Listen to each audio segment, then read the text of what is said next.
Boys relax. Surya तू आ गया. चल बसून बोलू. सूर्या तू मला दररोज सकाळी रनिंगला कॉल केला, पण मी एक दिवस सुद्धा त्यासोबत आलो नाही. पण आज संध्याकाळी मी तुला खास भेटायसाठी ग्राउंडवर आलो. बोलत राय. तू स्वतःला 1600 किंग समजतो ना, पण तुला सुद्धा माहिती आहे की मी तुला कधी बी हरवू शकतो. तू एकदम भिकारी आणि गरीब घराण्यातला मुलगा आहे. त्या बापन तू घरची बी शेती करता आणि लोकांच्या शेतात बी कामाला जाता. त्या दिवशी त्या बापानं मला फवारणीसाठी बोलावलं होतं, पण मी गेलतो नाही, कारण का मी काम करायची दानत नाही. त्या बापाचा एवढा संघर्ष पाहून त्या मनामध्ये जिद्द पेटली आणि तू भरतीची प्रॅक्टिस दिवसरात्र करू लागला आणि तू भरती झाला.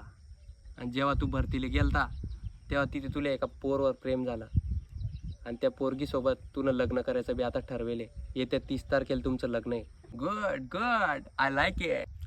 तुले काय वाटलं तू स्वतःच दाखवून ठेवशील आणि दुसऱ्याचं वाकून पाशील? त्याहून जास्त त्या बाऱ्यात मला माहिती आहे. तू शाळेमध्ये असल्यापासून पोरांच्या दप्तरातून पेन चोरून दुसऱ्यातल्या पोरांना कमी पैशामध्ये विकत होता. पण तू इथेच नाही थांबला. तू कुठे बी जत्रा बित्रा असल्यावर तिथे जायचा आणि गरजेच्या ठिकाणी जाऊन कानातलं वगैरे पण चोरी करायचा.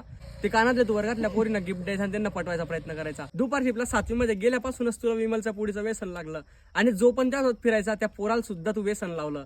पक्का नीच साला तू खरंच. 10वी मध्ये सुद्धा त्या वाणी कोणी नव्हतं वर्गामध्ये. तू हिच्या त्याच्या पेपरमध्ये ढोक्या मारून 10वी पास झाला आणि त्याच्यानंतर तुला बाहेरून ऍडमिशन घेतलं 12वीला.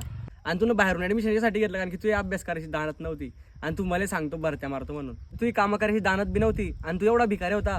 तू प्रत्येक महिन्याच्या शेवटच्या वेळेस ना कार्ड पोर्ट करून घ्यायचा दुसऱ्या कंपनीमध्ये, कारण की त्याकडे रिचार्जचे पैसे बी नसायचे. तुला बाप बदलायची पहिल्यापासून सवय होती. याच्यावर सिद्ध होऊन जातं. 12वी झाल्यानंतर तू धंद्याला लागला, पण त्या धंदा सक्सेसफुल झाला त्यामुळे तू बाकीच्या पोरांकडे पाहून भरती मारायला लागला. तुला वाटलं भरती मारणं लय सोपं आहे, त्यामुळे तो TLA गेला, BSFला गेला, CRPFला गेला, पण तू एका ठिकाणी पण काम झाला नाही. जेव्हा तू भरतीच्या वेळेस ग्राउंडवर पळायला लागला तेव्हा तू 100 मीटर पळायला नंतर त्या गाडीत लागू बाहेर पडून गेला आणि त्या तुला कळालं की आपल्या बसची बातमी आहे. तेव्हा तू सगळ्यात पहिली गाडी पकडून घरी येऊन गेला आणि तू पुण्याला एका कंपनीत कामाला लागला. तू ना तिथे 2 वर्ष काम करून मॅनेजरची पोस्ट मिळवली. आता तुला सोबत एक पार्टनर पाहिजे बिझनेस टाकायसाठी, त्यामुळे तू माझ्याकडे आलाय. वा ए दुर्राणी, मी तर याची इन्फॉर्मेशन सांगत होतो, यांत मी पुरी हिस्ट्री काढून टाकली. वा सूर्या वा. सूर्या माझी गोष्ट आहे.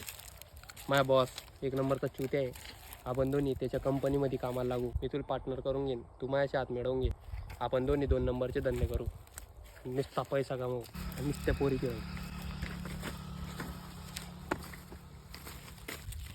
कांदेच्या जमिनीवर त्यासारखा नीच कस का पैदा होऊन गेला काय माहिती. इमानदारीची रोटी खाणारा कधीच 2 नंबरचे धंदे करायची गोष्ट करणार नाही. आताच्या आता तुला कुट्टीच्या मशीनमध्ये टाकून ते तुकडे करू शकतो मी. सूर्या तुला सटसट करतोय, मी तर थोबाडं पडून टाकीन. तू का माझ्या थोबाडं पोडशील त्या अशा जागेवर लात मारीन ना, जेव्हा बी हाकशील त्या माझ्या नाव घेत जाशील. 5 मिनिटात 1600 मारतो, स्वतःला जास्त माज आला का? त्यासारखे 4 लोक तर मी माझी गांड धुवायला लायले. शी एवढा हाकतो तू, आजपासून मला हात नको लावजो. तुला आता बी सांगतोय माझ्यासोबत येऊन जाय. तुला एवढा पैसा कमावून देईन ना ढीकभर की त्या पुरे पिढ्या बसून खातीन 8च्या 8. एक टाइम जेवण करीन, पण आहे ना त्यासारखे असे 2 नंबरचे धंदे कधीच करणार नाही बाप जमान्यात. सूर्या मी तुला मारून टाकीन. 4.5 मिनिटामध्ये 1600 मारणार, कधीच मारायला घाबरत नाही. आणि याच्या पुढे मागायला हात नको लावजो. निघ साले आग्रा इथून. कूल सूर्या कूल, शांत. Boys follow me. टाकू ही झाडाले.